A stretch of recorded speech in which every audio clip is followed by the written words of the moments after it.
Taste the Daily. Dharmapuri மற்றும் அதன் சுற்றுவட்டார பகுதிகளில் பெய்த கனமழையால் பொதுமக்கள் மகிழ்ச்சி அடைந்தனர்.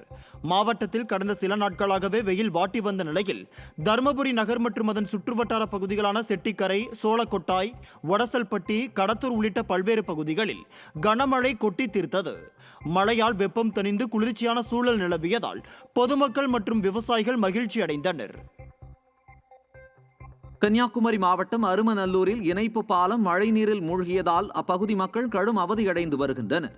அருமநல்லூர் பகுதியில் பெய்த மழையால் அருமநல்லூரில் இருந்து தடிகாரன் கோணத்திற்கு செல்லும் பாலம் தண்ணீரில் மூழ்கியது. இதனால் அப்பகுதி மக்கள் மற்றும் பள்ளி மாணவர்கள் பாலத்தை கடந்து செல்ல முடியாமல் தவித்து வருகின்றனர். மேலும் இப்பகுதியில் உள்ள விளைநிலங்களிலும் மழைநீர் தேங்கியுள்ளதால் விவசாயிகள் வேதனையடைந்துள்ளனர்.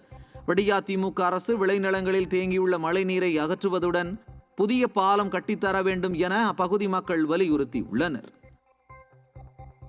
சேலம் மாவட்டம் எடப்பாடி மற்றும் அதன் சுற்றுவட்டார பகுதிகளில் பெய்த கனமழையால் பொதுமக்கள் மற்றும் விவசாயிகள் மகிழ்ச்சி அடைந்தனர். எடப்பாடி மற்றும் அதன் சுற்றுவட்டார பகுதிகளான பூலாம்பட்டி, பில்லுக்குறிச்சி, கள்ளுக்கடை, தாவாந்தரு உள்ளிட்ட பகுதிகளில் பெய்த கனமழையால் சாலைகளில் மழைநீர் பெருக்கெடுத்து ஓடியது. மேலும் வெப்பம் தணிந்து குளிர்ச்சியான சூழல் நிலவியதால் பொதுமக்கள் மற்றும் விவசாயிகள் மகிழ்ச்சி அடைந்தனர். தென்காசி மாவட்டம் குற்றாலத்தில் தண்ணீர் ஆர்ப்பரித்து கொட்டுவதால் சுற்றுலா பயணிகளின் வருகை அதிகரித்துள்ளது. பழைய குற்றாலம், மெயினருவி, சிற்றருவி, புளியருவி உள்ளிட்ட அனைத்து அருவிகளிலும் நீர்வரத்து சீராக உள்ளதால் சுற்றுலா பயணிகள் உற்சாகத்துடன் குளித்து மகிழ்ந்தனர்.